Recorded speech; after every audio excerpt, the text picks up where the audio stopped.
are not going outside of the church. Get this, the harvest is out there, but the laborers are few.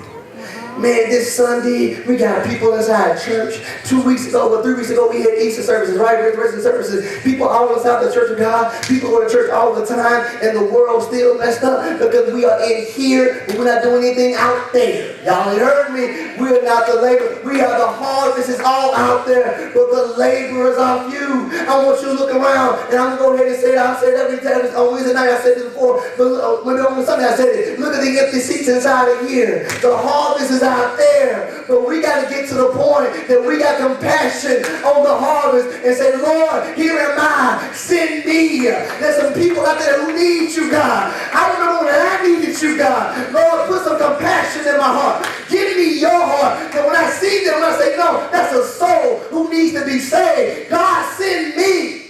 Yes. There are people that will die without being harvested. Y'all hear this? Because they are sent, because the sent are not going to those that they are sent to. Now I'm going to slow down, I want y'all to hear this. God says there is some fruit that is spoiling on the vine.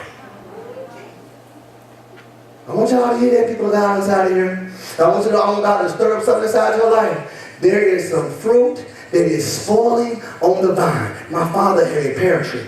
And he told us about that pick all those pears. And we couldn't know, he was at a peach tree. And we couldn't pick all those peaches. Man, they just had too many on there. And guess what happened? Some of those peaches never got off the tree. And sometimes they will spoil while they're on that tree. Because nobody harvests them. And guess what that is? That's a wasted fruit right there. Have you ever thought about how many people that God could be saving that are going to spoil on the vine? Yeah.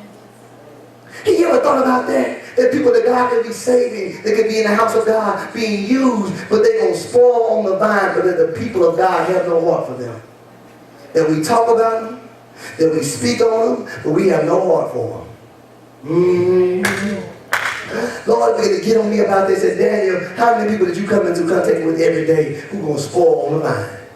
Because you have no compassion for them. Because you're going to talk about them, and you're going to talk about this. Sometimes we don't talk about them. We just don't even do anything at all. We just don't even care sometimes.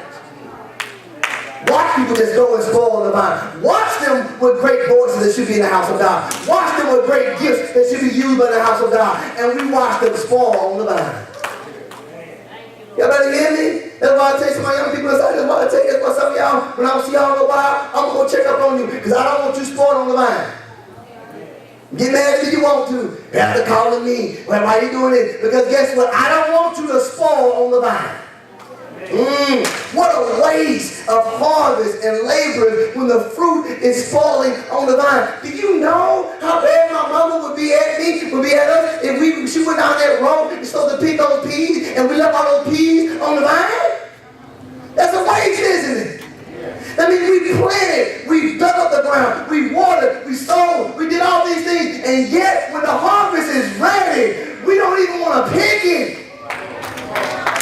And we wonder, y'all better hear me, we wonder our church has no power because we want to sit here, we want to have a nice pretty garden. We want to show people the nice pretty garden. But when it comes to going out there and picking it, we don't even want to pick it. Oh, y'all better hear me. I was preaching just Wednesday night, and I got to get out of here. I'm going to get out of here for real. I promise I am. I was preaching just Wednesday night, and God was saying, we were talking about people who are in homosexuality, people who are in fornication, people in those things, and we can talk about what God began to put in my heart. He said, you know what? They got gifts and talents for the kingdom that nobody is trying to harvest them. And sometimes the reason why they are in the situations that they are in is because they came to the altar. They got prayer, and it didn't fix them. And they go back to their seat, and they're saying, Lord, it didn't work. And you know what we do then? We leave them to their own devices. I'm going to preach this thing. I'm going to get out of here. We start early, so I got to tell y'all this. We leave them to all their own devices. And you know what happens then? Because we're too lazy to teach them. The world then teaches them.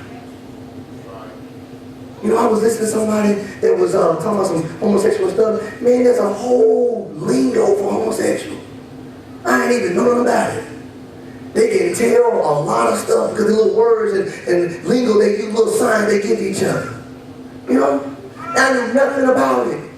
Because guess what? There's somebody out there teaching them, aren't they? How many man do y'all want to? Somebody taking time to teach them. Get this, get this. All of us inside of here and see y'all say, ooh, homosexuals. All y'all who's in fornication. They say when you were young, didn't know what you were doing. But you learned, though, didn't you? Somebody took out time to teach you, didn't they? They ain't all teach you right. They taught you. Some of us, even people, young men who are in gangs, guess what? There's literature for gangs, huh? They have written literature where they teach them about being inside of a gang.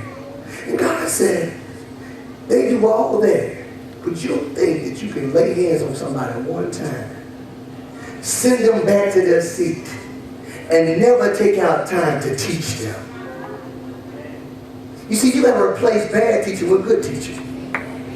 Teachers inside of you, you know, you had those students who came from a bad teacher, and you don't talk to that teacher, but you be like, Lord, they ain't did nothing with you a whole year. And you know what you have to do for the first 2 or 3 months? Unlearn them of what they learned. You just sit in there and fuss it on one time, and all of a sudden they get it through you. Know what you have to do? You got to say, no, I know you were taught this way, but you shouldn't do it this way. You must teach, you must make them unlearn what they learned. And the house of God should be a place where we get people to unlearn the world and learn the things of God. And if we don't do it, they're going to spoil on the vine. I'm going to move on. Well, there's a ways every person that is not saved not only lost to heaven, but they're lost to the kingdom. And their gifts and their callings are lost with them. Everybody got a call in their life. I'm tired of people saying, you got a call in your life. I understand that. Guess what? God says, for many a call.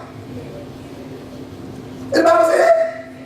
So not telling me you got a call in your life. Yeah, you got a call in your life. You got a call in your life, Tyron. You got a call in your life, Bubba. You got a call in your life, Christian. All you got a call in your life.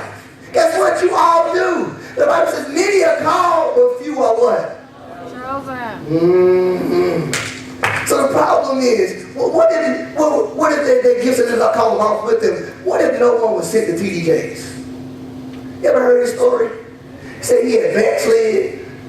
Said working at a furniture store. He said his old mother in the church was known for prophesying and preaching and praying for people. Said she walked in that store on him and started speaking in tongues. She said, I heard that you didn't walk out the church. Know what he said? I heard that you walked out of church, heard you in the backslide. She got that store right there, started speaking in tongues, putting her hands on him. He said, I just said, look, I would be in church Sunday, just please get out of here. Because you was embarrassed me. He said, I would be in church Sunday, please get out of here. But what if she didn't go? Think about that. What if she didn't go? What if she ignored God when God said, go down to where TD Jakes is, where Thomas Dexter is down there working. Go where he is, and I want you to minister, to preach to him right now. What if she ignored that? What if she ignored God? I think about this in my life, and I want y'all to hear this. I think about the fact that, guess what? When I was in the world, there were so many people who ministered to me. When I backslid, people who said, you know what, I ordained to die on the vine. And I said it before, and I say it again. Sister Gloria was a person, I mean, she came to me, tears in her eyes. I was sitting back there trying to stay away from anything about God. Had enough God in me that when Daddy told me to come to church, he already came to church. But guess what? I wasn't trying to hear nothing about God. She came in there with tears in her eyes, and I never knew what she said. She said, what are you waiting on? What are you waiting on? It ain't gonna get no better. I don't know what's going on. I'm gonna change up real quick. The Lord, time to go. But he said, what are you waiting on? And you know why she said that? Because if she did not say it, she gonna watch me spoil the line. She gonna watch a man of God. Now I'm gonna say this. Now it's not me that I'm mighty, but God has been able to use me mightily. Now I will say that. It's not me, but it's God that will use me mightily. And she said, you know what? I'm gonna watch a man of God spoil on the vine unless I go minister. Ooh. Well, what if nobody began to minister to Joel Osteen? But the truth, what if no one was sent to some of y'all? And none of y'all sit there and heard God by y'all. Said y'all, somebody told y'all about God. Even when God pricked your heart, he sent you to somebody. found somebody that was saved. He said, Lord, I want to emulate what they're doing inside their life. He sent somebody to you. Get this, get this. The truth is, someone's assigned to everybody, but they don't always go. But the devil is a liar. We're going to be apostolic in more than name only. God is resurrecting a generation of sent people that are going to reach the lost and bring in the harvest, because they have the same compassion that Jesus had for the lost. We are going to be sent. Now, I'm through. But I want to tell you this. Go to my last slide right here. God told me to tell you that it is time. And it is time for us to return to the sender. It's time. We've been sitting inside our church too long. The day is far spent and we're not saved yet. Ooh. God said it's time for us to return to. You know, you have a letter that is not addressed right. They don't tell the person to deal with that, do they? They return it back to the sender. And if we're not doing what God told us to do, and if we're not doing living how God wants to live and being the minister that He wants to be, it's time for us to return back to sender. We must come back to Jesus, repent for not going out to the lost. And we must seek Him to find out, who are you sent to? The nations will be served because the sent will return back to the sender. Now, this is it. I want to holler some more, but I'm through. This is it. I tell y'all Wednesday night that God has been getting on me. See, I can't preach nothing that I've not been a first partaker of. I told y'all Wednesday night that in my trying to get, I neglected God in some things. I don't say this. I neglected God, but I was planning on doing it. I was planning on killing myself this year, y'all. As far as with not killing myself, working overtime before trying to get out of school early. Got this plan in my mind. So what I want to do before I'm 40 and all this stuff. I had all these desires to move up in my job and my career and all these things. And God came and He said, but what about me? What about me? Oh yeah, you want to get your PhD, That's great, Daniel, that's great. But what about the kingdom? What about the kingdom? Well, I know you have good desires, but Daniel, you can't call yourself apostolic if you only sent to William Carey and get a degree now. Who are you sent to in this world? What are you doing to make sure that you save souls? He got on me, y'all. So I told y'all this summer, Lord will, I'm taking any classes.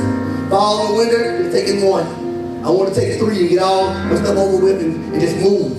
And then guess what God did? He made sure I can't take that many classes. I tell y'all before, I can't go back to school until 2020 to start my PhD anyway. God He made all this stuff together. He said this, no, you have a mission to go to the lost. You gotta take care, you gotta be the sent person. Right? So I want y'all to stay and I'll be quiet. I'm going to be quiet, I'm not in. But what I want to do